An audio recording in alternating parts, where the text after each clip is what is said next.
My grandson pushed away my cane as if it were a symbol of shame rather than a safeguard against falling.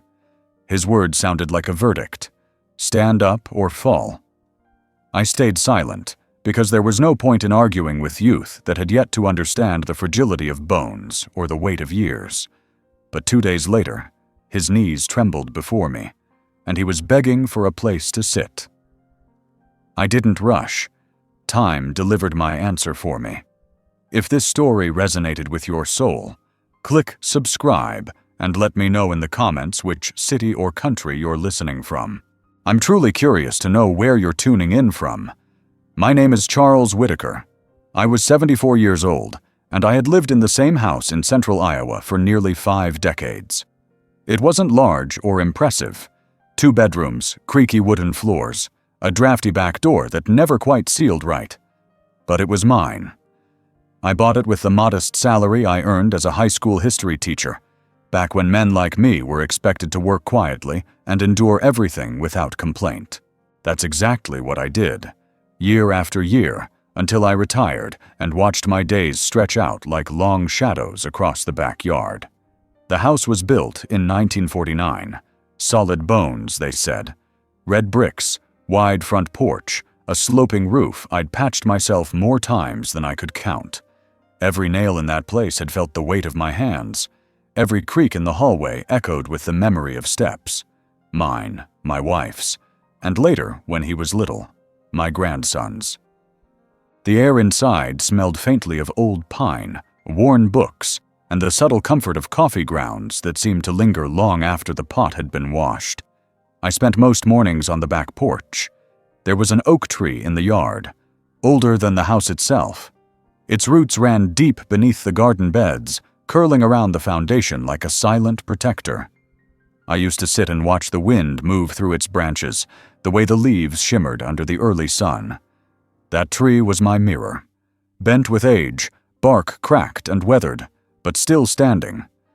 Still useful in its own quiet way. My knees were beginning to betray me. I could feel them falter with each climb up the porch steps, each walk from the kitchen to the bedroom. My left hip ached in the mornings, the result of an old fall I never mentioned to anyone. I didn't want sympathy.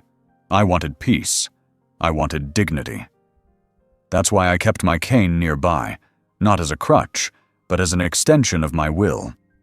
It wasn't flashy, just a smooth piece of hickory with a curve at the top, worn where my fingers had rested. It had seen me through slick winters and long grocery store lines. It was dependable. That cane had become part of my daily ritual, like the morning paper or the first cup of tea. Since Margaret died, the silence had become a second skin.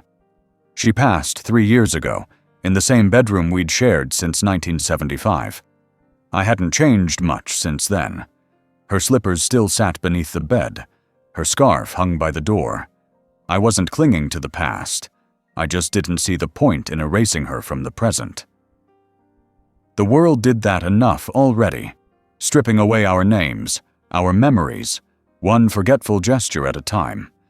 My grandson, Ethan, was 21, tall, impatient, and full of the kind of energy that mistook speed for direction.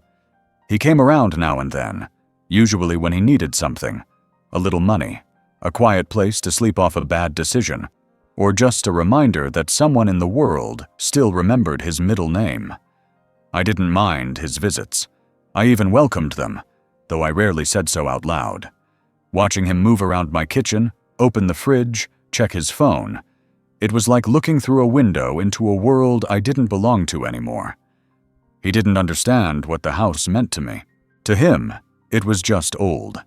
Like the books on my shelf, the VHS tapes in the cabinet, the faded photographs in frames that hadn't been dusted in too long. He joked once that the entire place looked like a museum. I smiled and nodded, because I'd stopped explaining things to people who had never lived without Wi-Fi.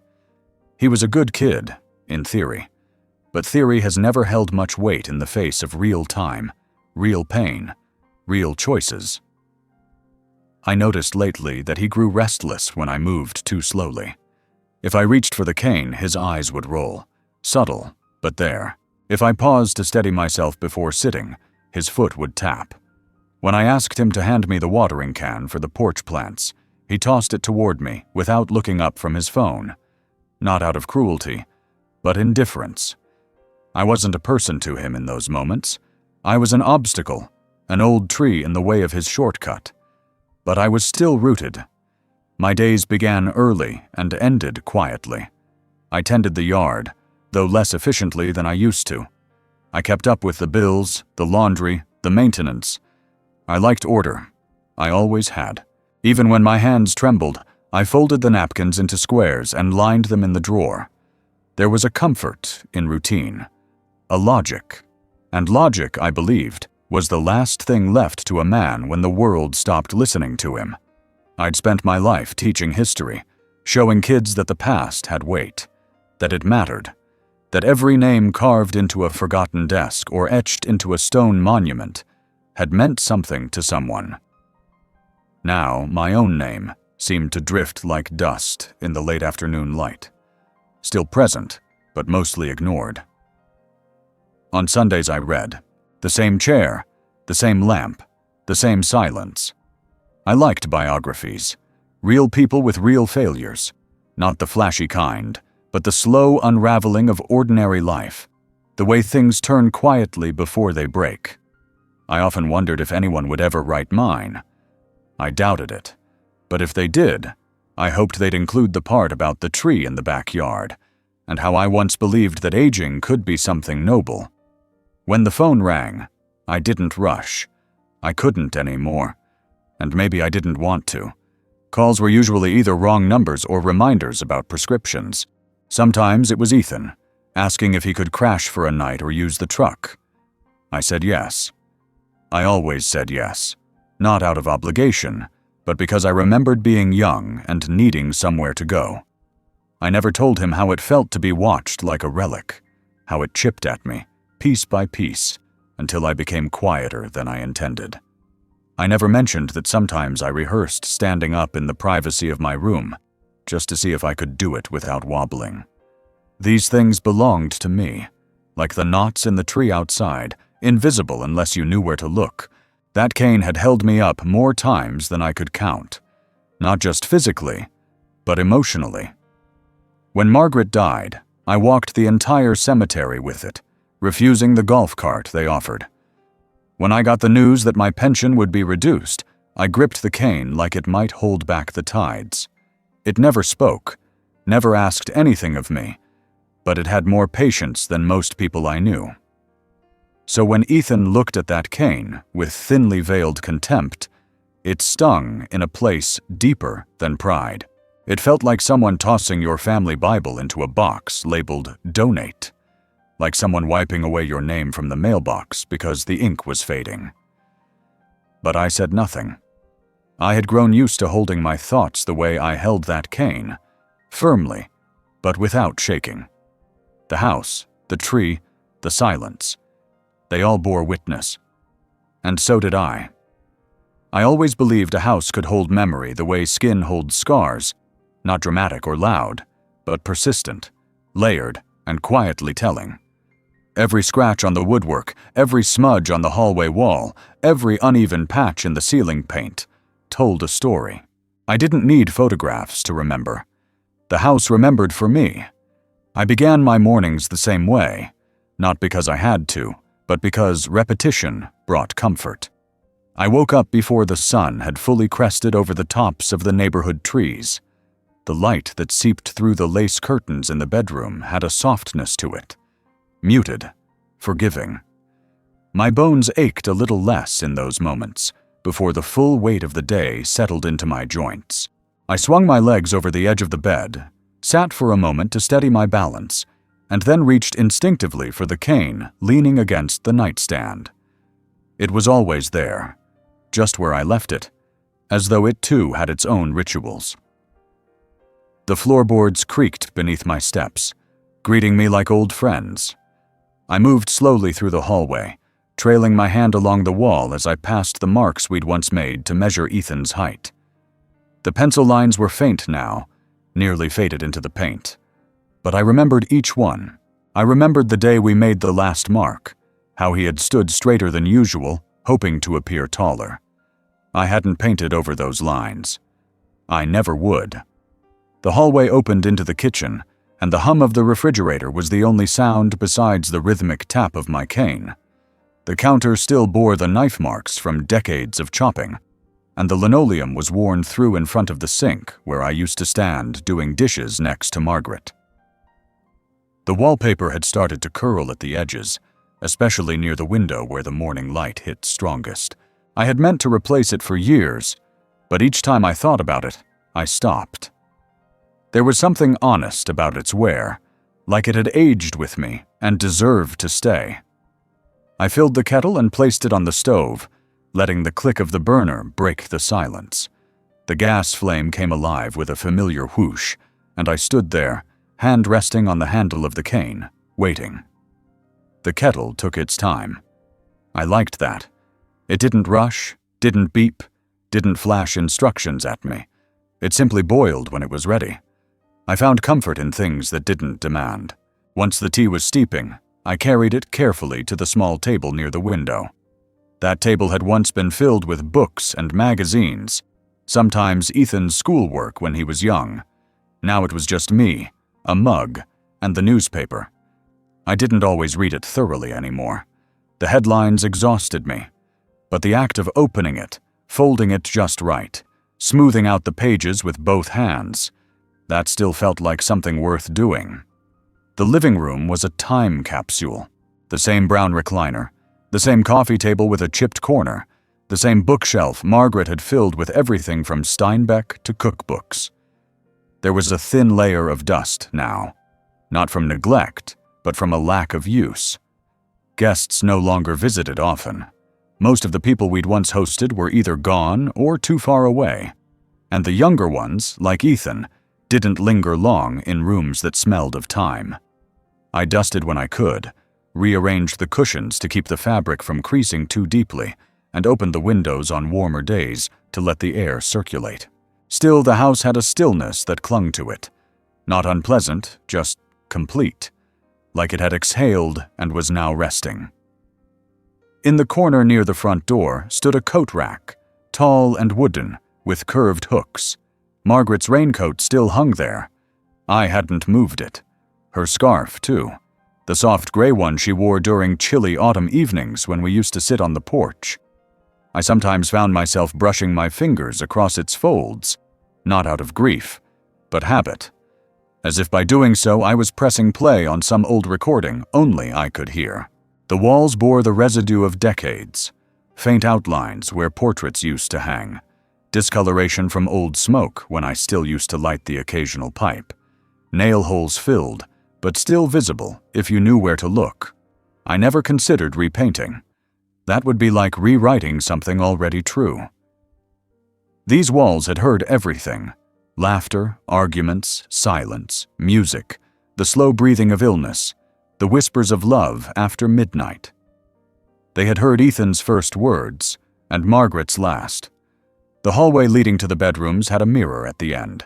Narrow, with an ornate brass frame I'd found at a yard sale in 1982. I rarely looked into it directly anymore. Not because I was ashamed, but because what stared back wasn't someone I immediately recognized. The man in the glass had weathered features and tired eyes. He looked like someone who had spent a lifetime staying upright. And maybe that was true. There was an old radio in the kitchen, next to the spice rack. I turned it on sometimes, not for music, but for the human voice. A talk show, an interview, even the dry ramblings of AM news gave the illusion of company. On most days, the silence didn't bother me. But there were moments when it pressed in too tightly, and I needed the static hum of life to push it back. I noticed the way sunlight changed the character of each room. In the early morning, the light through the east window gave the kitchen a golden tint, soft and forgiving. By afternoon, the living room was bathed in harsher light, illuminating the dust, the age, the stillness. At dusk, the house dimmed gently, as if turning inward, curling up like a cat ready for sleep. Everything I needed was within reach. I kept things where they had always been. Out of routine, yes, but also out of an unwillingness to yield to the chaos of change. My pills were lined up in the cabinet alphabetically. My socks folded just the way Margaret had taught me. My keys hung on the same hook by the door. These were not signs of rigidity. They were my way of maintaining the small borders of dignity in a world that seemed to constantly move the lines. The walls didn't ask questions. They didn't judge. They accepted the slowness of my steps, the weight of the cane, the long pauses between tasks. They welcomed me each morning and wrapped around me each night.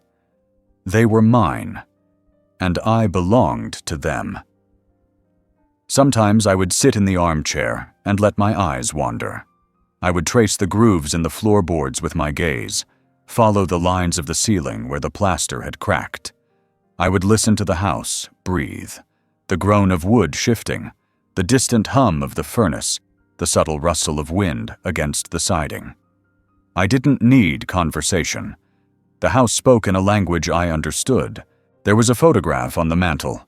Margaret and I, young and smiling, standing beside the very same tree that still grew out back. I kept it dusted. I didn't talk to it, didn't light candles or whisper prayers, but I looked at it each evening, just once, before turning in. A small acknowledgement, a silent ritual. The house had become more than shelter.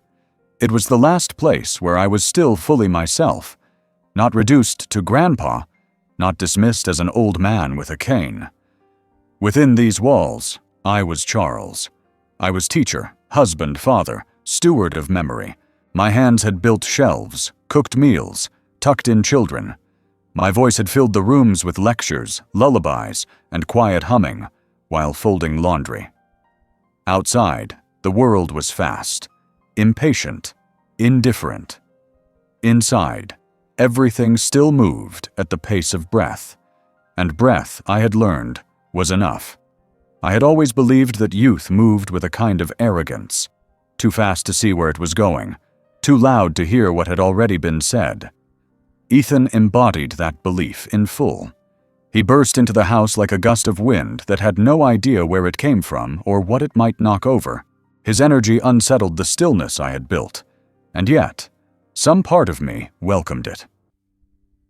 The way you might welcome a summer storm after a long drought, not because you enjoy the chaos, but because silence can become too heavy. He arrived late in the afternoon, unannounced as usual. I heard his car before I saw it, the low hum of a too-loud engine and the dull thump of bass-heavy music that vibrated through the front door. I didn't get up.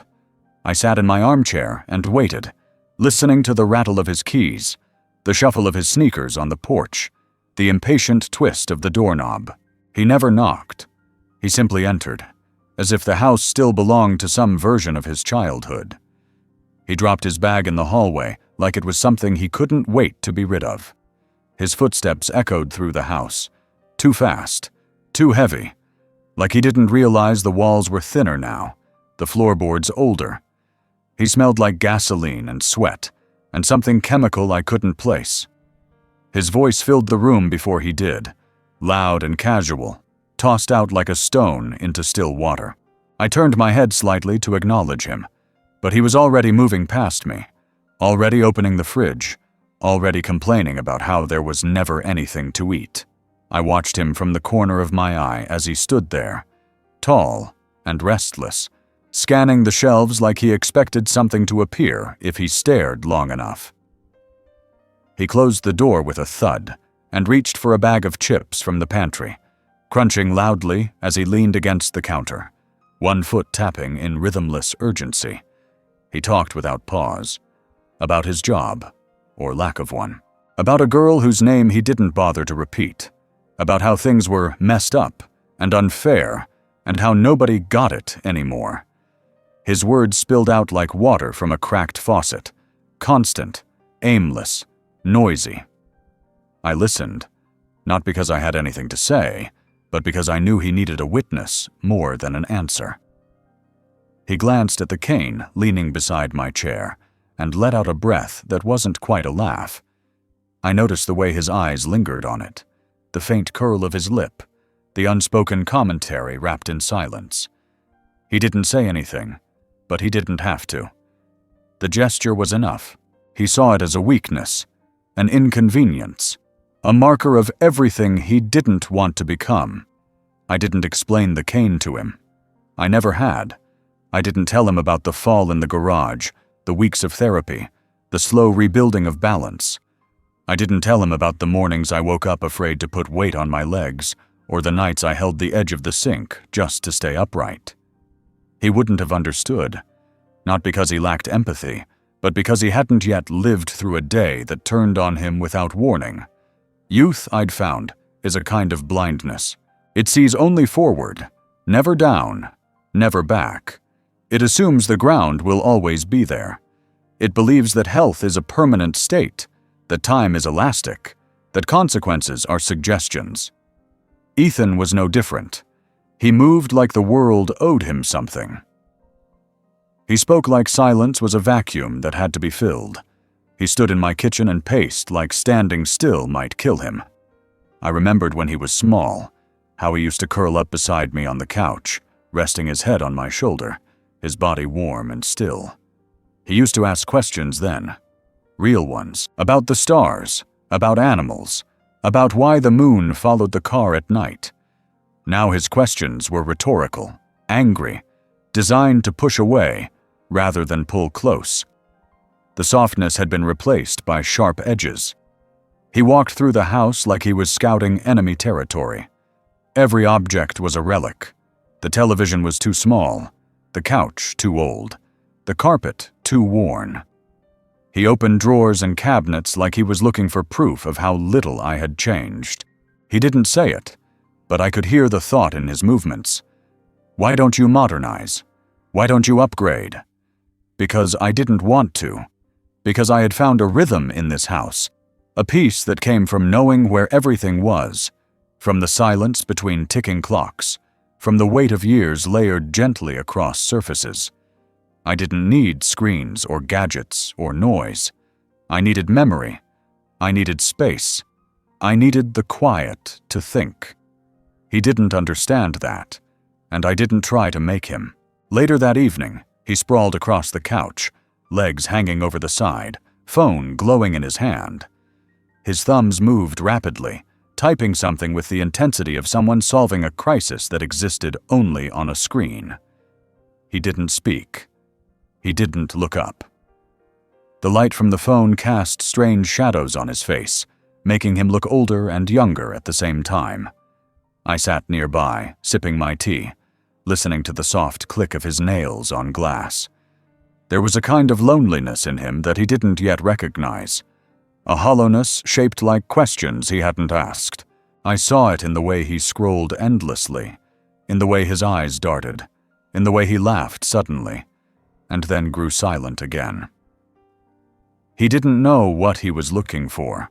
He only knew that whatever it was, he hadn't found it. I thought about the blood that ran through him, the same blood that ran through me. It moved faster in his veins, hotter, louder. But it was the same blood, the same lineage, the same long thread connecting generations. He thought he was far from me, but he was only standing at the beginning of the same road. I wondered if he would ever understand that strength wasn't speed, and power wasn't noise, that wisdom was often mistaken for silence, and dignity for weakness. I wondered if he would ever see the cane not as a symbol of decay, but as proof of resilience. I doubted it would happen soon, but maybe one day, when his own hands trembled slightly as he reached for balance, he might remember. For now he was young, he was blood in motion, and I was the stillness he didn't know how to read. But I watched him, and I waited, not because I expected change, but because time was patient. Time had taught me that everything rushed eventually slows, and everything loud eventually listens. Even young blood. It happened in a moment so small that most would have missed it. A gesture, a flick of the hand, a look that didn't last longer than a blink. But for me, it landed like the closing of a door I hadn't realized was open. We were standing in the front hallway. I had just come in from the backyard where I'd been pulling up the last of the dead summer flowers, stooping carefully, resting between stretches, the sun heavy on my back. I had leaned the cane beside the door while I took off my shoes. That's when Ethan came down the stairs, brushing past me without a word. He saw the cane. His eyes flicked to it, then to me. I was still bent slightly, one hand braced on the wall for balance. He didn't offer a hand. Instead, he stepped toward the cane and nudged it with his foot. Not gently, not playfully. He knocked it just hard enough that it fell over, clattering to the floorboards. Then he said it. 4 words, cool and clipped, spoken like a verdict. Stand up or fall. I froze, not because I couldn't move, but because something inside me stopped before my body did. My hand remained on the wall. My weight shifted unevenly across my knees, one leg stiff with the ache that always came after gardening. I looked down at the cane, lying there like a body. Useless, discarded, no longer welcome in the room. He didn't look back to see what I would do. He just walked past, already pulling out his phone, already disappearing into his world of swipes and screens and noise. I didn't speak. I bent slowly, gripping the edge of the wall with one hand, easing myself into a crouch the way a tired man kneels in church, not out of reverence, but out of necessity. I picked up the cane, brushing the dust from its handle, feeling the sting in my joints. I stood up on my own, not because I wanted to, but because I had no choice. My pride had its own bones, and they too ached. The silence in the hallway thickened. I stood there for a long time, longer than I should have, staring at the spot where the cane had landed. It wasn't just the object that had been pushed away. It was what it represented: age, dependency, weakness, at least in his eyes. In mine, it had always been something else. It had been part of the rhythm I had built to keep moving through a world that no longer moved at my pace. That night, I laid the cane beside the bed instead of propping it against the wall. I stared at the ceiling, listening to the distant thrum of Ethan's music leaking through the floorboards. It pulsed like a reminder that I was no longer the center of anyone's world. I was the background, the footnote, the page you skip when the story moves too fast. I didn't cry. I didn't even feel angry. I just felt the coldness of being reduced to an inconvenience. The next morning, I made breakfast as usual. 2 eggs, toast, a slice of tomato. I poured coffee into the chipped mug Margaret had once insisted we throw away. I liked its imperfection. It reminded me that things didn't have to be whole to be useful. I set the cane by the chair before sitting down, as I always did. Ethan didn't come down. He was still asleep, or pretending to be. Either way, the silence felt different now. Not empty, but strained. I remembered when I first started using the cane. It had been after a long walk to the hardware store during an icy February. I had slipped just once, my heel skimming a patch of black ice on the sidewalk. I didn't fall, but my hip sent a message that didn't fade for weeks. A doctor recommended a cane, just for a little while. But I knew better. I knew it was the beginning of a different chapter. I resisted it at first. I left it in the closet. I convinced myself I could manage. Then came the day I tripped while coming down the porch steps. There was no injury, only bruised palms and a bruised ego. But that evening, I took out the cane and gave in to what my body already knew. I needed help. Not all the time, but sometimes. Enough. Over time, it became second nature. I didn't think of it as a failure.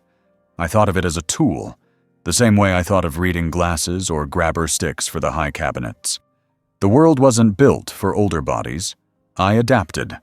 The cane gave me confidence on uneven sidewalks, on wet grocery store floors, on church steps and parking lots. It wasn't shameful. It was smart. But to Ethan, it was something else entirely. To him, it was a sign I had given up, that I had surrendered to decline, that I had chosen fragility over fight. He didn't say these things out loud, but I knew. You can hear judgment in silence, see it in posture, feel it in the way someone looks at the object that keeps you standing. That evening, I walked the perimeter of the yard without it, just to prove I could. My stride was slower, less steady.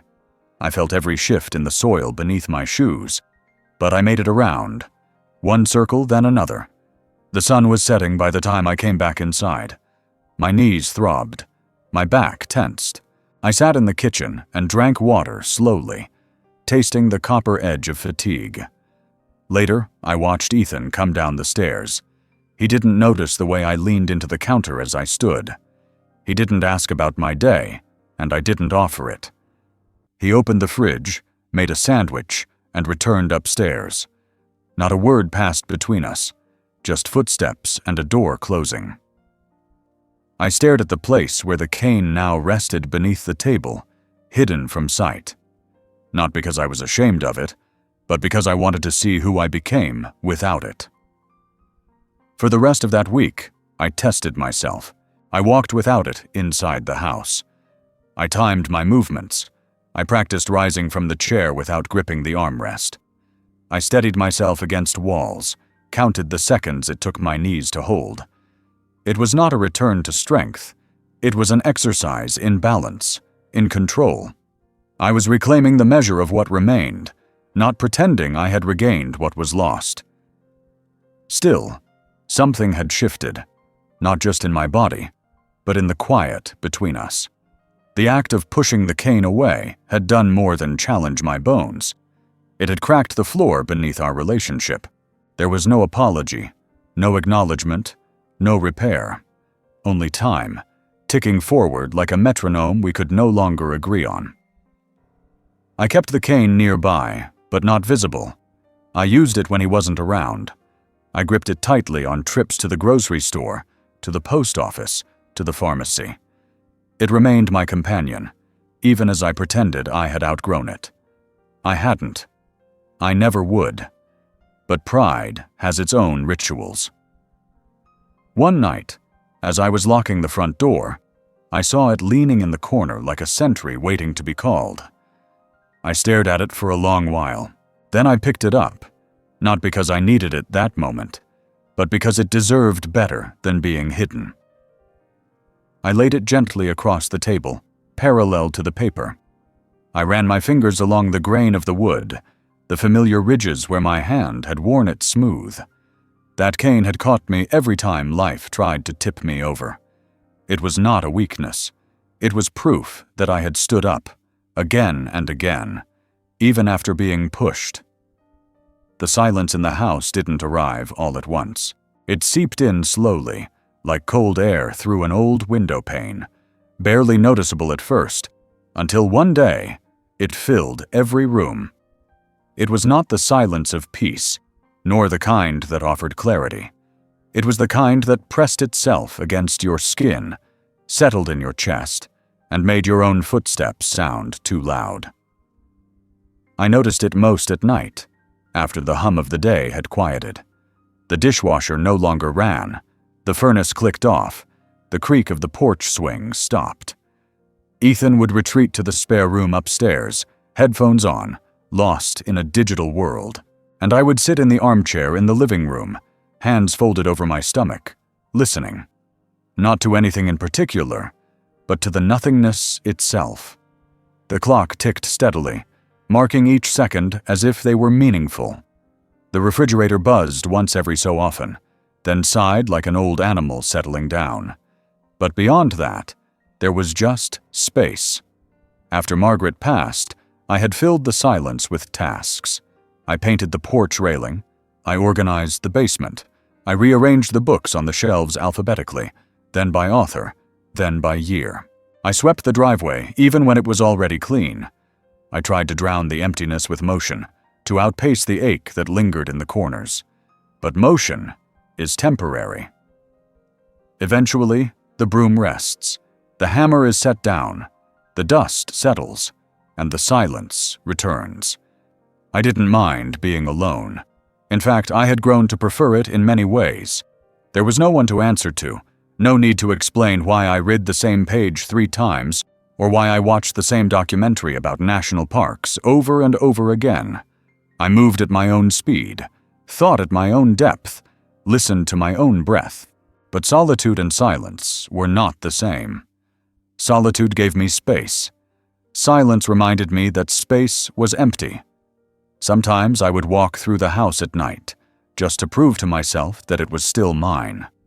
I would touch the back of the kitchen chairs, run my hand along the edge of the counter, straighten a stack of magazines that no one would ever read.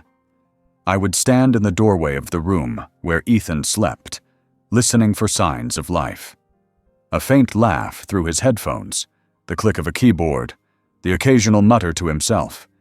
He was alive, yes, but unreachable. He lived in the same house, but in a different world. In the mornings, the house echoed differently. The light came in through the blinds in long stripes across the wooden floor, illuminating the dust that floated like forgotten thoughts. I moved through the rooms slowly, as if the silence might shatter if I walked too fast. The radio stayed off. The television remained dark. Even the kettle seemed reluctant to whistle. The walls had grown used to this quiet, and I had too. I began to notice how long it had been since I had heard my own name spoken aloud. Not Grandpa, or Sir, or a mumbled, "Hey," but my actual name. Charles. It hung in the air only in my own voice now, spoken internally when I reminded myself to get the mail, to pay the bill, to sit down, and rest my legs. I said it once, softly, in the bathroom mirror. It startled me, the sound, like hearing a note from a forgotten song. I smiled, then fell quiet again. The memories in the house made their own noise, not in words, but in sensations. The weight of Margaret's presence in the bedroom closet, still filled with her cardigans. The echo of laughter in the dining room from Thanksgiving dinners that ended hours after dessert. The faint scent of soap she used to keep in the linen drawers, still lingering despite the passage of time. These were the house's voices now, and I had learned to listen. Ethan rarely noticed the silence, or if he did, he pretended not to. He filled his ears with music, his eyes with screens, his mind with distractions. When he came downstairs, it was to pass through, not to sit, not to share. He walked quickly, spoke briefly, and moved on. He was a visitor here, even when he stayed for days. There was a particular evening, I remember. The sky outside had turned a pale gray, the kind that hinted at snow. I had just finished folding laundry and sat down in the den with a book I'd read before. I didn't open it. I held it in my lap and listened. Ethan had left the door to his room slightly ajar, and I could hear the distant sound of his laughter. Not warm or full, but sharp, clipped, as if reacting to something on a screen. It didn't touch the rest of the house. It ended before it could travel down the stairs. That was the thing about digital life. It was full of sounds, but none of them reached the furniture, the walls, the floors. None of them sank in. They bounced, hollow and directionless, never making a dent in the silence that held the rest of the house in its grip. I sometimes spoke to myself in small murmurs, not full sentences, just observations. "Tea's ready," I might say. Or, "That light bulb's gone." It wasn't for communication. It was an attempt to hear a voice that belonged in these rooms. It reminded me I was still here, still anchored. At night, when I turned out the lights, the silence grew thick again. It crept under doors and into drawers. It settled into the cushion beside me, the pillow beside my head. I didn't fight it anymore. I let it be what it was. A presence, a condition, a companion. There was one thing I noticed about silence. It made you honest. Without noise to distract or mask or soften, you heard your thoughts for what they really were. You heard the truth in the way your feet dragged across the floor.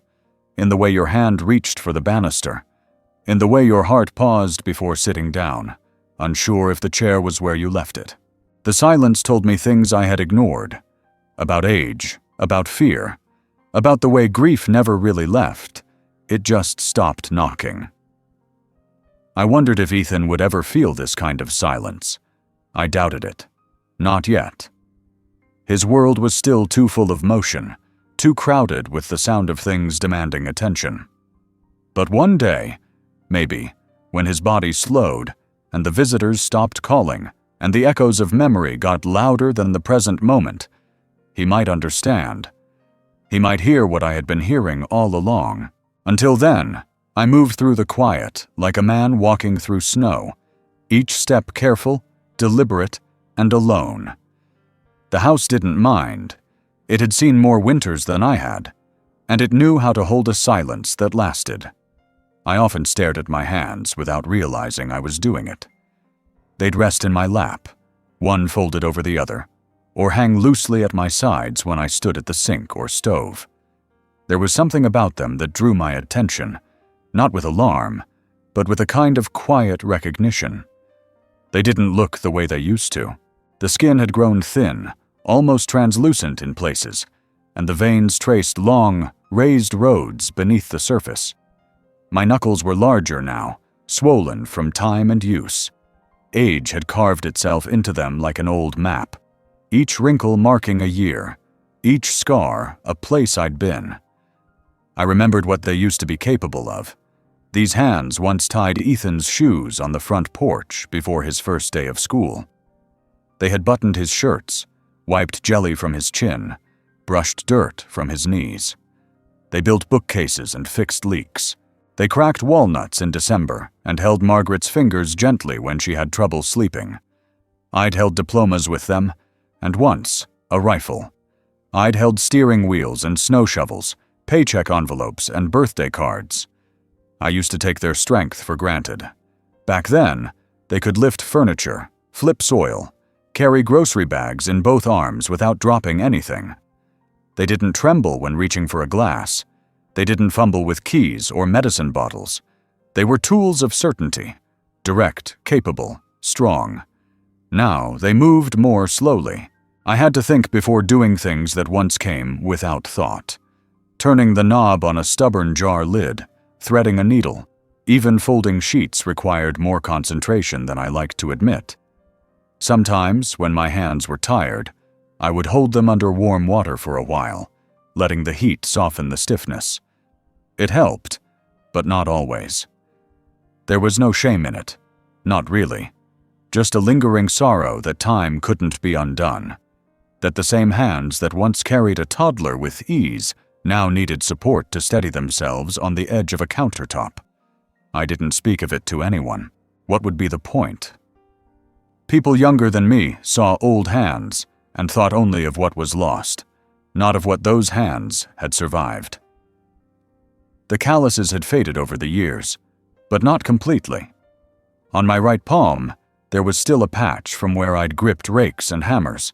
My fingers curled slightly when at rest, a stiffness I'd gotten used to. My nails grew slowly and unevenly now, and I trimmed them with more caution than I used to. I kept them clean, though. Always clean. That much I could still manage with pride. One afternoon, I sat at the kitchen table peeling apples for a pie I never finished. The peels curled onto the cutting board like red ribbons, and I watched my hands move with the same rhythm they had used for decades. They hesitated slightly, not because they'd forgotten the motion, but because the knife no longer obeyed the way it once had. Still, I peeled, quietly, methodically, slice after slice, breathing into the moment like it might restore something I couldn't name. I thought of the photographs in the hallway, the wedding portrait, the black and white snapshot of me holding Ethan as a baby, the group photo of my final year as a teacher. In all of them, my hands were there, unnoticed, doing what they were meant to do, holding, supporting, teaching, touching the world in ways that mattered. Margaret used to joke that my hands looked like they belonged to a carpenter, not a teacher. She said they were built for building, not chalkboards. And in a way, she was right. I taught history, but my hands made things. They gave structure to the abstract. They turned wood and screws into meaning, turned vegetables into meals, turned pages into stories for children who needed to be reminded the past wasn't just a test to pass. As I got older, the memory of what my hands had done became more vivid than what they still could do. I could recall with exact detail the sensation of smoothing down the edges of a freshly sanded table, the weight of a toddler's head resting in the crook of my elbow, the sharp thrill of a cold doorknob on a winter morning, the satisfying resistance of turning a tight bolt. My hands had been my language in the world, my way of showing up without noise. They had held everything that mattered. I knew Ethan didn't see them that way.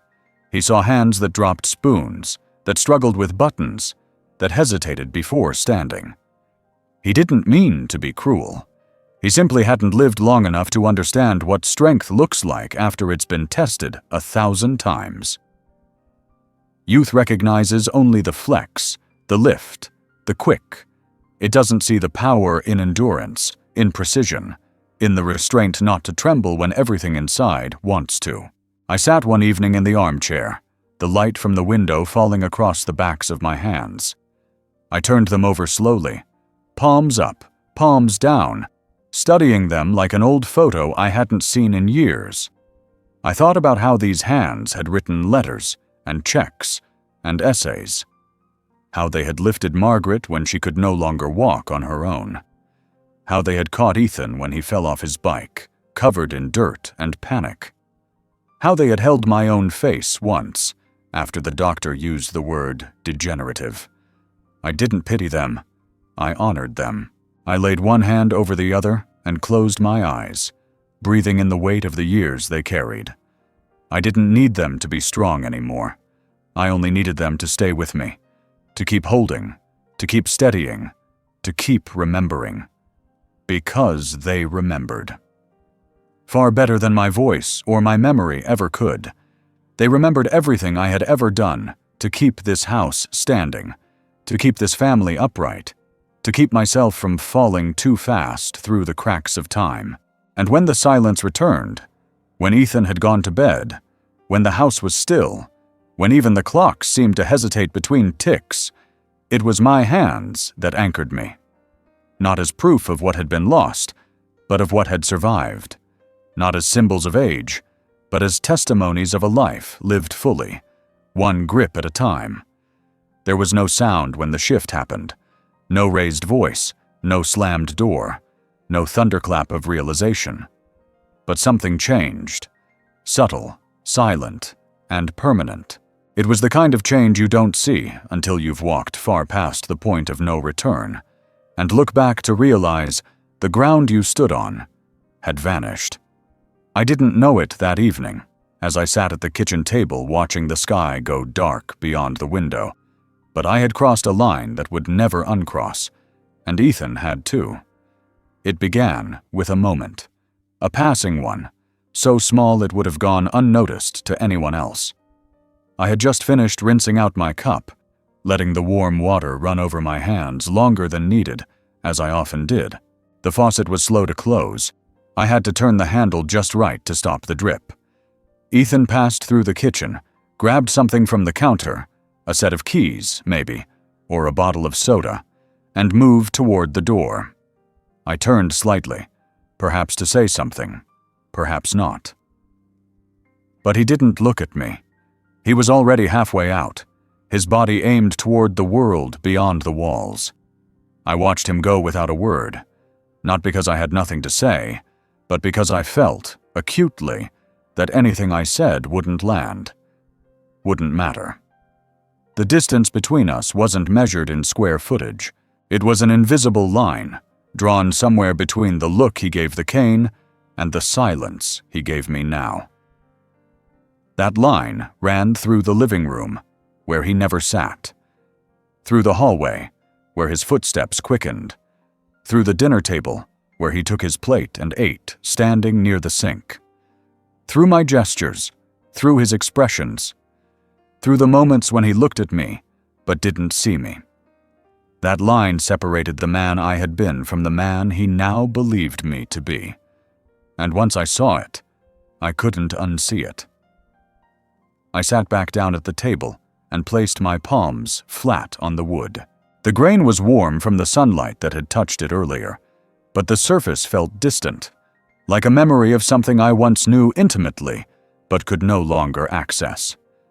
I traced a crack along the edge with my finger and thought of how many times Margaret had set down her tea mug in that exact spot. How many times I had read the paper with my elbows planted firmly right where my hands now rested. But the table didn't carry those sounds anymore. Only the echo of one set of footsteps now. There was no argument, no betrayal, no single event I could point to and say, "There, that's where we changed." But the change was real. Ethan no longer asked questions. He no longer lingered after a sentence to hear my answer. I had become background, necessary maybe, respected in a formal way, but not needed in the way a person wants to be needed, to be sought out for wisdom or comfort or presence. I was tolerated. I was convenient. And that cut deeper than any spoken wound ever could. I watched the way he moved through my space, like a man walking through a museum, glancing at the past, but untouched by it. His hands never brushed the books on the shelf. He never paused to look at the family photos in the hallway. He didn't ask about the names carved in the wooden bench on the porch, names that had meant everything to me once. He didn't ask, and I stopped offering. That was the first surrender, I think. The moment I stopped offering, not out of bitterness, but preservation. You can only extend a hand so many times before you learn to rest it in your lap and keep it warm. I didn't want to be hurt by his indifference, so I retracted slowly, like a snail into its shell, and I let the silence grow between us like ivy on a wall. It wasn't hostile, it was just thick and quiet. I began to move differently through the house, more quietly, more deliberately. I waited until he left to do certain things, to vacuum, to water the plants, to take out the recycling. I told myself it was to avoid getting in his way, but the truth was, I didn't want to be seen fumbling with the lid of the trash can or steadying myself against the counter. I didn't want to give him more reasons to see me as weak. The line between us sharpened each time I caught that look in his eyes. Not cruelty, not even judgment, but a kind of pity. I would have preferred anger.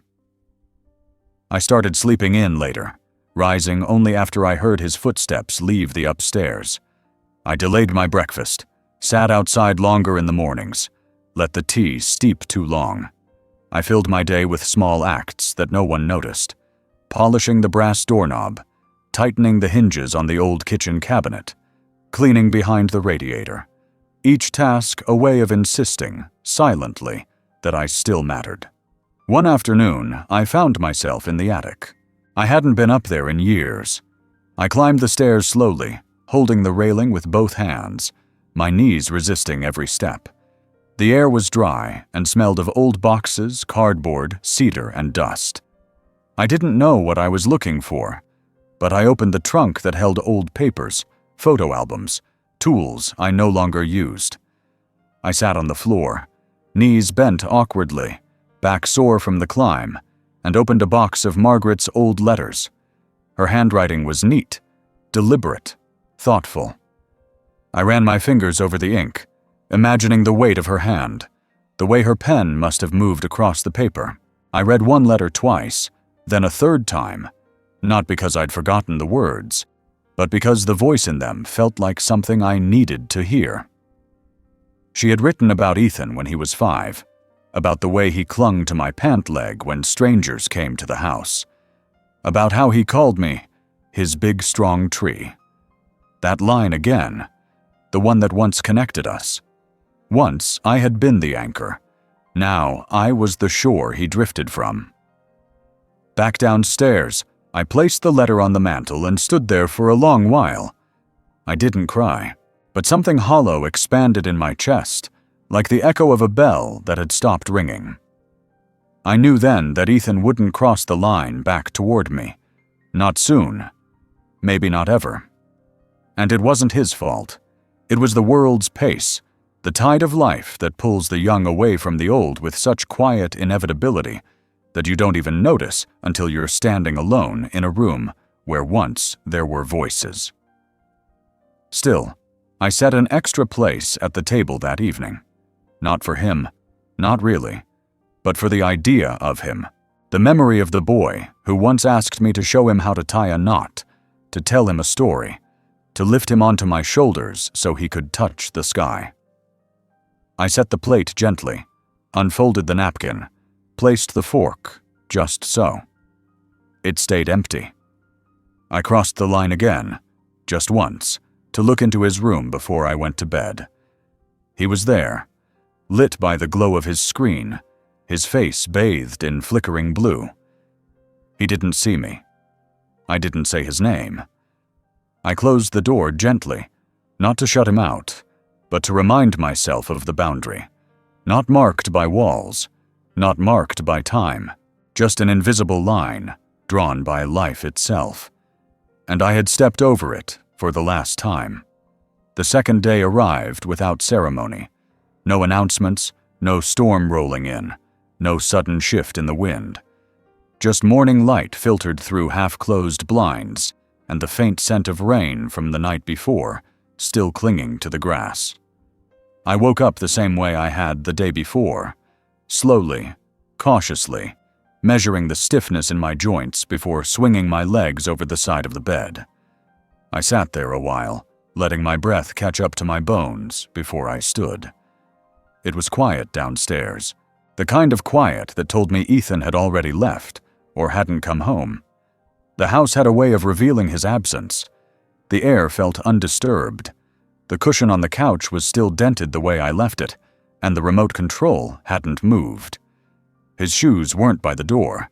His energy, normally scattered across the rooms like static electricity, wasn't anywhere. Just absence. Heavy and clear. I boiled water for tea and stood by the sink, watching the steam rise. The house groaned slightly as it settled, the way it always did when the sun began to warm the roof. I carried my mug to the table, taking small steps, steady ones, the cane tapping softly against the floor. I had picked it up again. There was no defiance in that choice, just acceptance. It was not weakness to know your limit.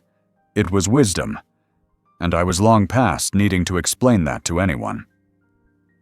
My hands curled around the ceramic mug, fingers stiffer than usual. The morning air had a bite to it, and the ache in my knuckles warned me of coming rain. I sipped slowly. The tea was too strong, left to steep too long again.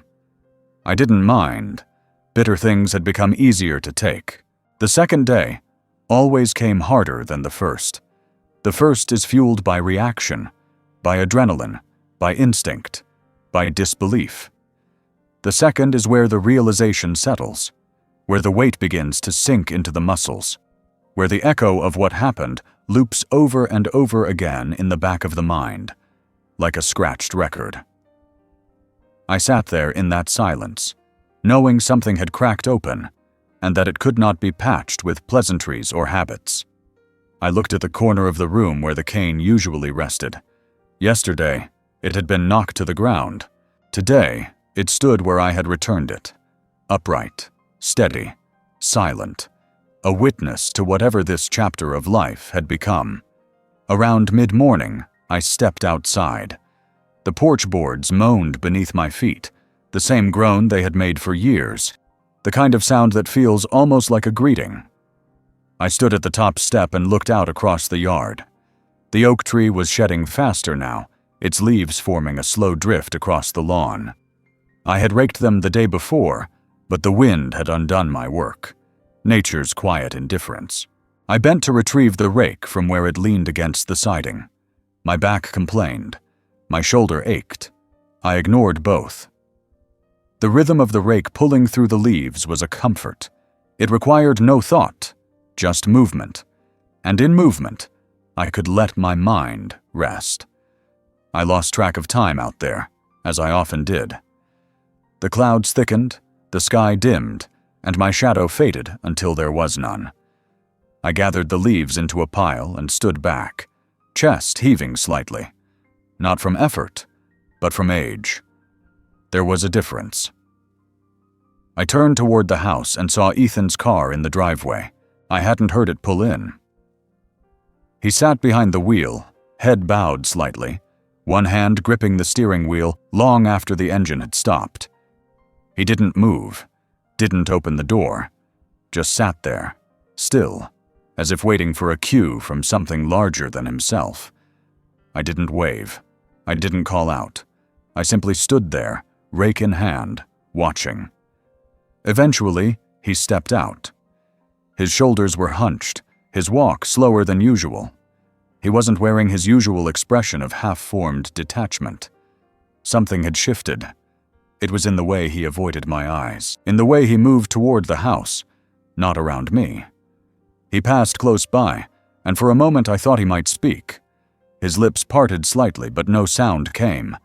Then, as if the moment demanded a gesture, he turned back and glanced at me. Briefly. Long enough for me to see it. Exhaustion. Uncertainty. Something that resembled remorse, though it hadn't fully arrived. He looked like someone who had learned something the hard way, and didn't yet know how to name it. I didn't ask. I didn't need to. The second day was always when truth began to surface, when the easy narratives peeled away, and something raw emerged beneath. Whatever he had gone through the night before, whatever had been said, or done, or realized, it had left its mark. I returned to my raking, letting him pass. He went inside without another word. The door closed gently behind him. No slamming, no echoes. Later that afternoon, I came back inside and found him sitting at the kitchen table. My table. The same one I had sat at that morning, tracing cracks in the wood. He was hunched over, elbows on the surface, staring into a glass of water. He looked up when I entered, but didn't speak. I nodded. He nodded. That was it. We stayed that way for a while. Me standing, him sitting. Two figures suspended in the stillness of things unspoken. There was no need to explain what the day had done to each of us. We were both different now. The second day had seen to that. When he finally stood, it was slower than usual, and when he walked past me, he didn't move with the same quick indifference. There was hesitation, a pause before each step, as though his body remembered something it hadn't felt before. Maybe pain, maybe reflection. The second day doesn't always bring answers, but it brings clarity. The kind that doesn't arrive in a moment, but accumulates, quietly, insistently, like leaves gathering on a lawn. And sometimes, all you can do is rake them into a pile, stand back, and let the wind decide what stays. That evening, I sat down at the dining table earlier than usual. I hadn't lit the overhead light yet, and the last of the sun slipped across the floor in golden strips, reaching halfway up the legs of the chairs like tentative fingers. The house was still. Ethan was upstairs, though I hadn't heard movement from his room in over an hour. I assumed he was asleep or pretending to be. Either way, the space between us had grown quieter again, but not in the same way as before. Something was shifting. I could feel it in the weight of the silence. I had set the table for two. I did it without thinking, just as I had done for years with Margaret. The ritual lived in my hands, not my memory. One plate, then another. Knife on the right, fork on the left. A folded napkin, plain, nothing fancy. The chairs didn't match. The one across from me had a different backrest, replaced years ago when the original broke. It always looked a little out of place, but no one cared. It did its job. Until now. Now, it just sat there, empty. I sipped my tea slowly, staring at that chair. It wasn't just the absence of someone in it that struck me. It was the history that hung over it like a shadow. That seat had held many people over the years.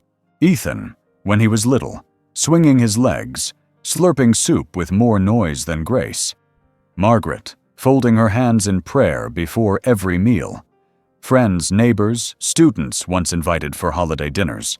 Laughter had risen from that chair. Arguments had sparked across it. Now it held none of that. Only stillness. I didn't move to clear it. I left it set, not out of hope, but out of memory. The act of preparing space for another was something I refused to give up. It mattered, even if no one filled it. It reminded me of what had been and what might be again. Not in the same way, perhaps, but in some quiet form.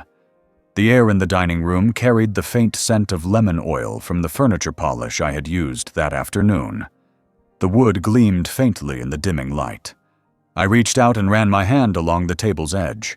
Smooth, worn in places. A small chip on the corner where Ethan once dropped his fork and tried to catch it mid-air. I never sanded it down. It was part of the table's story now. I found myself listening again.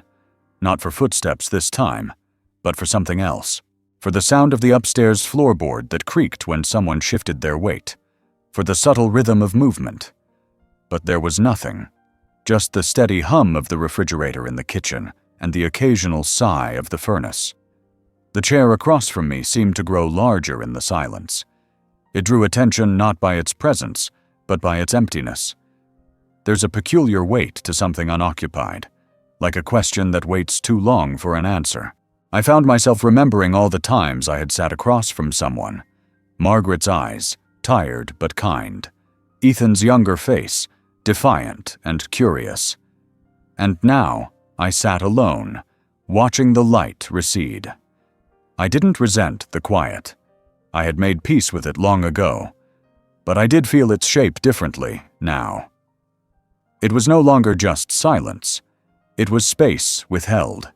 Space that should have held connection, but didn't. It was an invitation that had been quietly declined. After a while, I pushed back from the table, the legs of my chair scraping softly against the floor. I didn't clear the second place setting. I left it there, untouched, as if it still served a purpose simply by existing. I moved to the living room, easing into my armchair with a familiar groan from the cushion beneath me. From that seat, I could still see the edge of the dining table through the doorway. The empty chair sat in my line of vision, unwavering, unchanged. A sentinel of quiet, bearing witness to the passage of days. I thought of all the chairs in my life. The desk chair in my classroom, where I sat grading papers long into the night. The wooden bench outside the courthouse where Margaret and I had once waited for the adoption papers to go through. The rocking chair on the porch, where I had held Ethan when he was still small enough to fall asleep in my arms. Chairs hold stories. They hold weight, not just the weight of bodies, but of time, memory, routine. An empty chair is never just empty. It's full of everything that used to be there, and sometimes everything that still should be. Later that night, I turned out the lights one room at a time, as I always did. When I reached the dining room, I paused by the table. The second place setting remained. The fork caught a glint of moonlight through the window. I didn't touch it. I didn't move the chair. I let them stay as they were, a quiet declaration that I still knew how to make room for someone, even when they weren't ready to sit down. The next morning, I would set the table again. Maybe for two, maybe just for one. But the chair would remain, and I would wait, not with expectation, but with understanding. Because sometimes, the act of leaving a space open is the most generous thing you can do. And I had always been generous with chairs. Time didn't speak in words. It spoke in slower mornings, in creaking knees, in the half-second pause before getting up from a chair. It didn't shout or argue. It whispered, persistent and calm, until one day the voice of time was louder than your own. I had learned to listen, not just because I had to, but because ignoring it didn't make it stop. Time kept moving. It always did. It was the one teacher that never quit, never softened, never skipped a lesson. That week, time moved in strange ways. Not fast, not slow, just uneven. Some hours stretched, others vanished. I would find myself staring at the same page in a book, not reading, not even remembering how I'd gotten there. Or I'd glance at the clock and be startled that afternoon had become evening. Everything around me kept going. Appliances clicked on and off. The sun moved across the windows. But I felt like I was standing still, like I'd stepped out of the rhythm everyone else still danced to. Ethan moved through the house differently, too. He wasn't loud. He didn't move quickly or carelessly. There was a heaviness to his steps now, a hesitation. I watched him from the living room once as he stood in the kitchen, hand on the back of the chair, not sitting, not walking away, just standing. That was new. Stillness had never fit him before. Now it wrapped around him like a coat he wasn't used to wearing. I didn't ask what had changed. I didn't press. That was one of the first lessons time had taught me, that people only reveal themselves when they're ready, and pushing them never helps. I had made peace with silence. I'd learned to find meaning in gestures, in pauses, in the way someone's eyes lingered on an object longer than needed. One morning, I heard him wake before me. His footsteps upstairs were quiet, measured.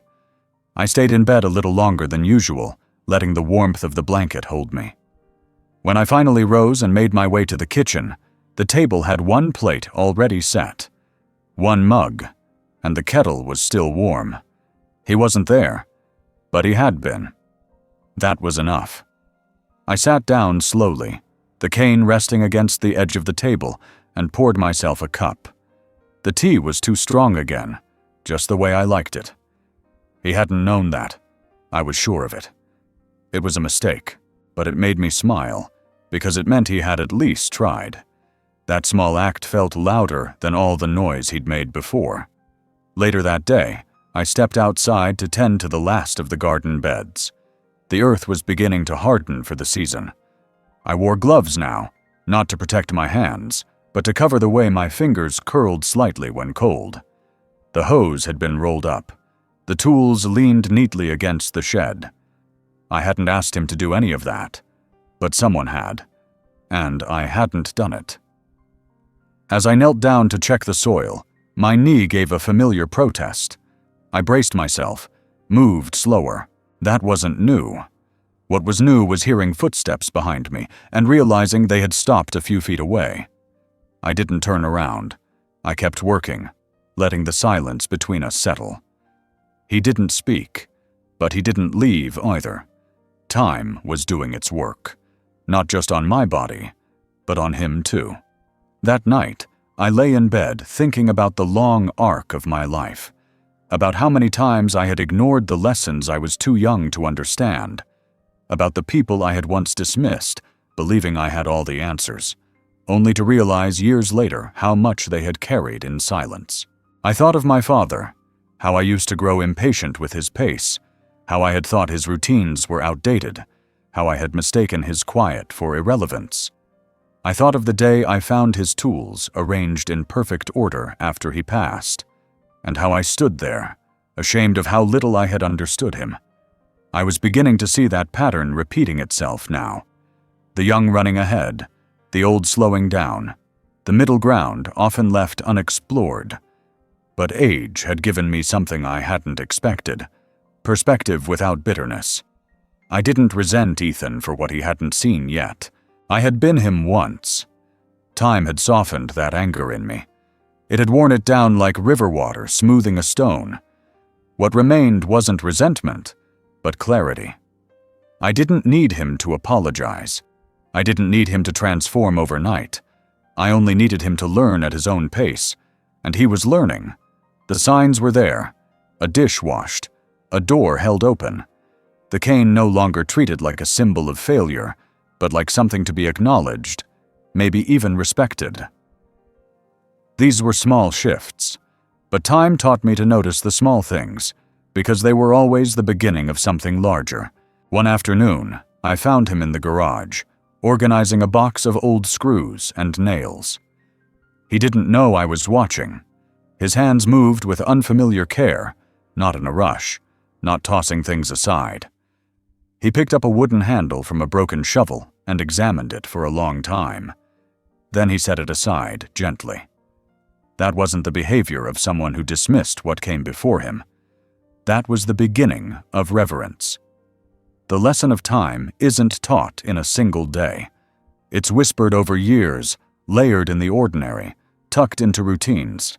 It's in the waiting, in the listening, in the spaces between what is said and what is done. Ethan didn't know it, but time had begun to teach him. Not through me, not through lectures or consequences, but through the way the world slowly shows itself when you stop rushing through it. When you start to see the cracks in the wood, the wear in the handles, the steadiness in something once mocked. I no longer worried about whether he would see me the way I used to be. I knew he wouldn't. He didn't know that version of me. But I began to believe he might come to understand the man I had become, not in strength, not in volume, but in endurance, in quiet presence, in the way I remained, even when unseen. Time had given me that lesson, and I had earned it. Every wrinkle, every pause, every morning that started slower than the one before, it all added up to something he couldn't yet measure. But one day, he would. And when that day came, he would remember the way I waited without pushing, the way I stood without falling, the way I aged without asking for praise, the way time, with all its patience, had shaped us both. That morning, I didn't say a word. I woke before the sun had reached the window, before the furnace kicked on, before the birds started their low rustling in the hedges outside the bedroom. I sat up slowly, letting my body remind me of its own limits, and placed both feet on the floor, feeling the grain of the wooden boards beneath my soles. The cane leaned where it always did, within reach, its curve waiting patiently for my fingers. I stood and moved through the house in silence. Not a strained silence, a chosen one. I made breakfast without turning on the radio.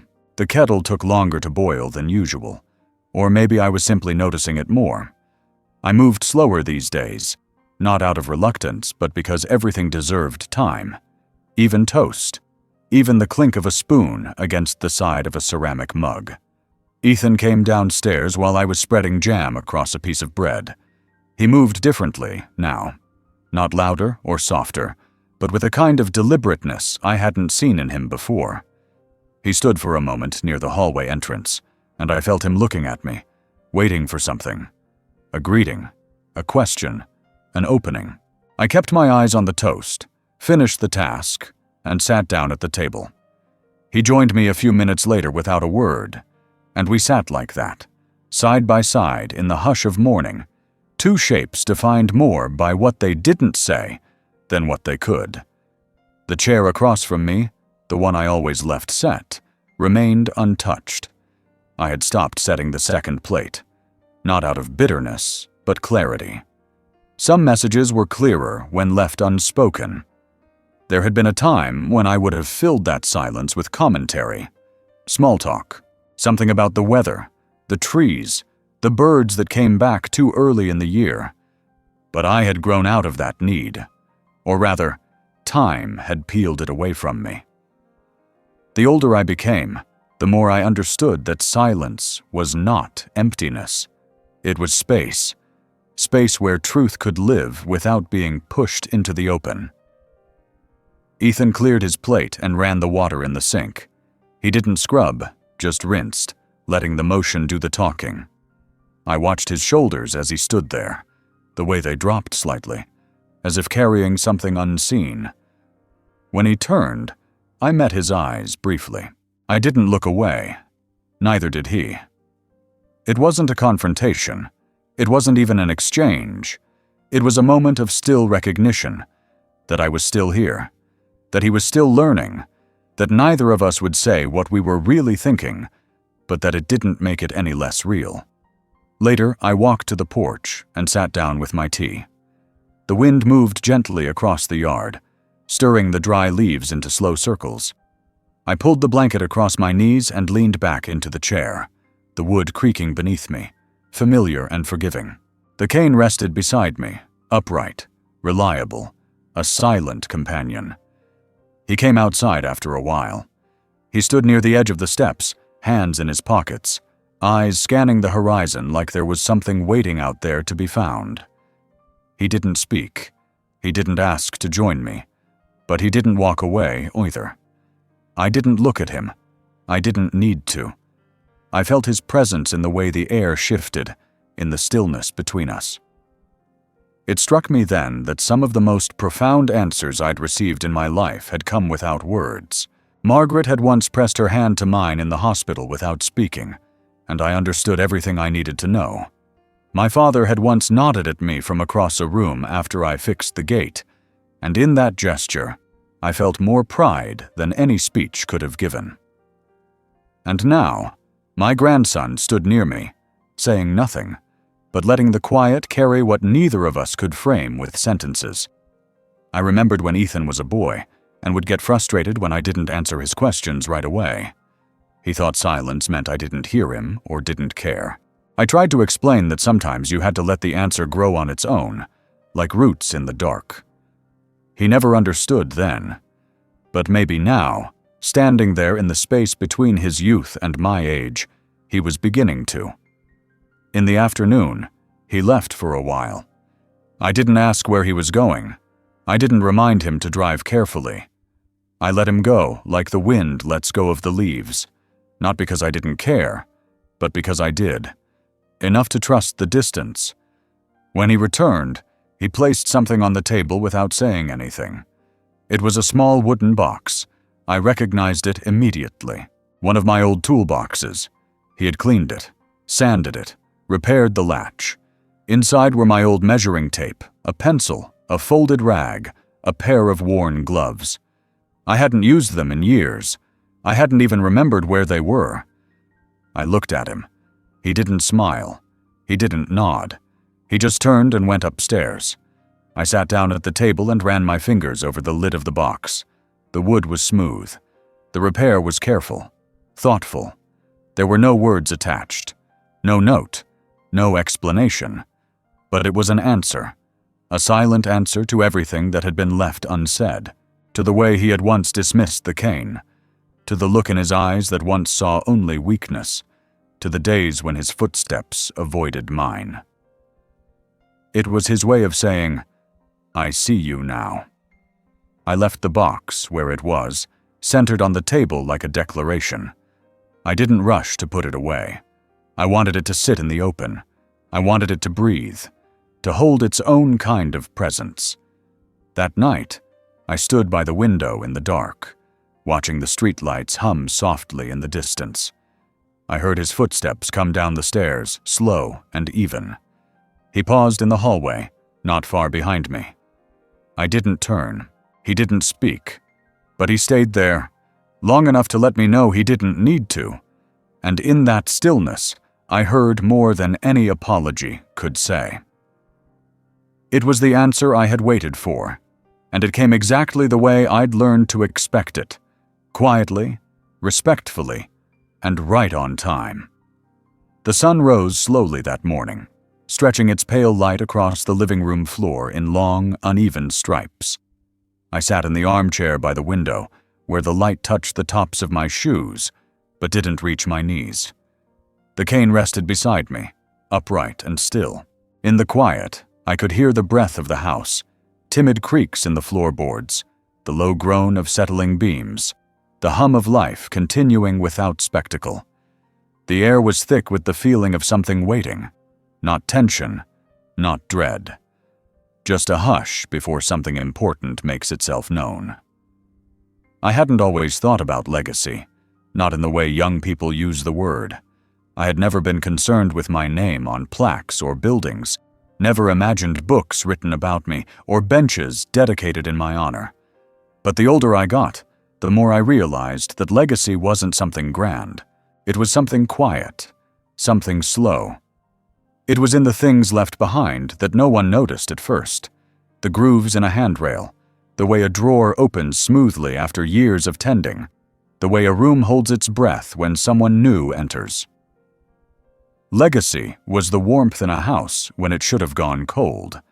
That morning, I found myself thinking about the tools I used to keep in the basement. Not the ones you buy to show off, but the ones passed down from someone else, heavy with age and coated in the memory of work. A hammer with a worn grip. A square I'd used to align every corner of every shelf I ever built. A chisel with a chipped handle that still knew how to bite, cleaned through stubborn wood. I had used those tools not just to build things, but to build a life. I had repaired furniture when we couldn't afford to replace it. I had fixed neighbors' fences because it was the right thing to do. I had shown Ethan once how to hold a level steady with 2 hands, though he was too young to care at the time. He had watched, then wandered away. Now he had brought one of those boxes upstairs, cleaned, repaired, not forgotten. I stood slowly, using the cane for balance, and made my way to the dining table where the box still sat. I opened the latch with care, the sound familiar, the kind of click that settles into your bones. Inside, the tools were arranged neatly, the gloves folded, the pencil sharpened. He hadn't just dusted them. He had considered them, touched them with purpose. That meant something.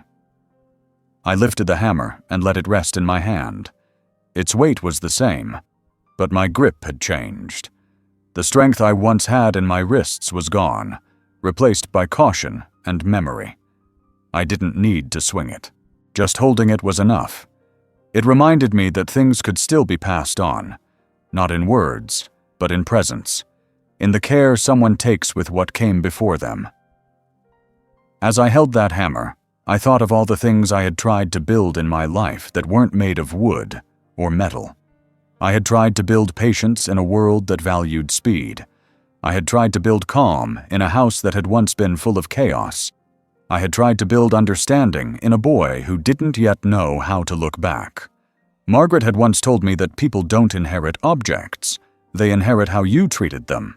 She believed that how you folded a blanket, or cleaned a plate, or fixed a broken hinge was its own kind of teaching. At the time, I thought she was just romanticizing chores, but now, standing there with an old hammer in my hand, I understood exactly what she meant. Ethan hadn't just fixed a toolbox. He had heard something in the silence. He had read something in the way I held myself, in the way I moved through the house, in the way I didn't speak when there was nothing left to explain. He had started to understand that the quiet work of aging wasn't a collapse. It was a continuation. The past few days had been different. Not dramatic. No confessions. Just quieter choices. Fewer screens. Longer pauses. The way he looked at me when he thought I wasn't watching. The way he left the door open now instead of shutting it behind him. Small things. But legacy was always made of small things. In the afternoon, I pulled a small notebook from the drawer near the hallway. It had once been a ledger, but I had repurposed it. I wrote down the names of the tools in the box, one by one, with notes about where they came from. Not instructions, not diagrams, just stories. Where the hammer came from, what the square had once been used for, how Margaret had once used the chisel to wedge open a paint can on the day we painted the kitchen blue. I didn't write it for myself. I wrote it so that whoever held the box next would know it wasn't just a container of metal and wood. It was a history, a voice, a set of hands passed forward. When I finished, I closed the notebook and set it gently inside the box, beneath the gloves. Then I closed the lid and left it there, undisturbed. The rest of the day passed quietly. I trimmed the hedge outside a few minutes at a time. I folded laundry, feeling the warmth of the fabric between my hands. I dusted the mantel. And as I moved, I could feel the house settling around me, not as something I owned, but as something I had shaped, something I had given weight to, the kind of weight that stays even when you're gone. That evening, I returned to the chair by the window. The light was fading, casting long shadows across the rug. Ethan came downstairs, slower than usual, holding something in his hand. A photograph, I think, though I couldn't see it clearly. He sat on the edge of the couch, not quite looking at me, but not avoiding me either. We didn't speak, but we didn't need to. The weight of legacy was already in the room. Not heavy, not burdensome, just present. I woke to rain, not the kind that crashes against the roof or hammers windows with fury, but the kind that whispers as it falls, gentle, steady, like a steady hand smoothing the folds of a wrinkled sheet. The sky outside was gray, the kind of gray that asks nothing from you, that simply wraps the world in quiet. I lay there for a few minutes longer than usual, listening to the soft drip from the eaves and the occasional tap of water against the porch rail. When I finally rose, my body protested as it always did. The knees, the back, the hip, familiar aches that no longer surprised me. I moved slowly through the house, my hand brushing the wall as I passed through the hall, the cane tapping once for every other step.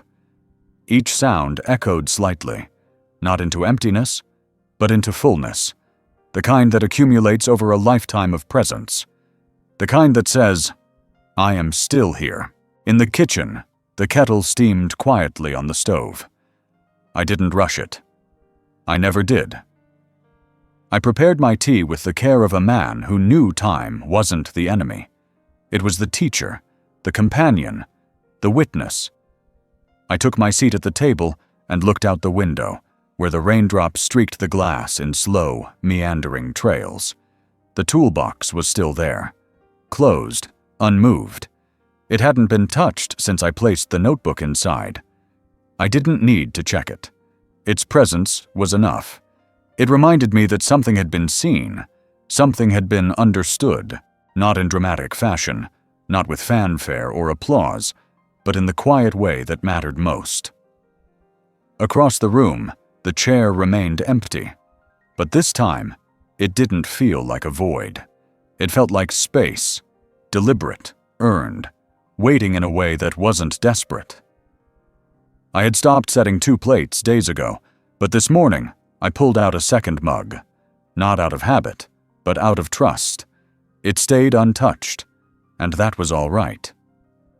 Victory, I had learned, was rarely loud. It didn't march in with trumpets or shout from rooftops. It crept in softly, like morning fog, filling the corners of your home and your heart before you even realized it had arrived. It wasn't about winning something. It was about remaining yourself through the storm. It was about enduring when no one was watching. It was about sitting in the same chair every morning, quietly whole, quietly intact. That day moved slowly. I cleaned out a drawer in the hallway that I hadn't opened in years. Inside were old batteries, keys that fit no locks, a pack of playing cards missing the Queen of Hearts. I held them one by one, not to sort them, but to remember them. Each item a whisper from a life lived in full. In the afternoon, I walked to the porch and watched the rain thin out. The yard was saturated, the soil dark and rich. The leaves on the oak glistened, every edge softened by water. I stood there for a while, one hand on the railing, feeling the world breathe. The cane rested beside me, not needed in that moment, just present. I thought about Margaret then, about how she had once told me that the hardest part of aging wasn't the pain or the slowing down, but the being overlooked, the feeling of fading while still alive. I hadn't understood it when she said it. I do now. But I also understood something else, that fading isn't the same as disappearing, that quiet isn't the same as being erased. Inside, the house smelled of lemon oil and rain-soaked air. The books on the shelf remained in their uneven stacks. The photograph on the mantel tilted slightly to the right, just as it had for years. I didn't straighten it. Some things weren't meant to be perfect. They were meant to be real. As the evening settled in, the light grew softer, the sky dimmer. I didn't turn on the overhead lights. I let the room darken naturally, the shadows growing longer, gentler. I sat in the armchair again, a blanket across my knees, the weight of the day resting evenly in my bones. Ethan came down the stairs just after sunset. His footsteps were measured, his breath even. He passed through the room without words, but he paused before the table. He looked at the second mug. He didn't touch it. He didn't comment. He just looked. Then he turned, and for a moment, his hand rested on the back of the empty chair. That was enough. I didn't speak. I didn't need to. The house had spoken for me. The cane, the box, the silence, the stillness. They had all said more than words ever could. When he went to the kitchen, I heard the water running, the soft clink of dishes, a small act, but in it, a kind of respect, a kind of recognition. I closed my eyes and breathed deeply, letting the weight of the moment settle in my chest, not as burden, but as proof. I had carried my years with dignity. I had remained steady even when unseen. I had given without demand, waited without complaint. This was victory, not the kind you write down or frame on a wall, but the kind you feel in your bones when the world has tried to bend you, and you have not broken. The kind that sits across from an empty chair, calm and unshaken, knowing you never stopped making room for someone to return. The kind that needs no applause, only silence, and the quiet knowledge that you endured. And that was more than enough.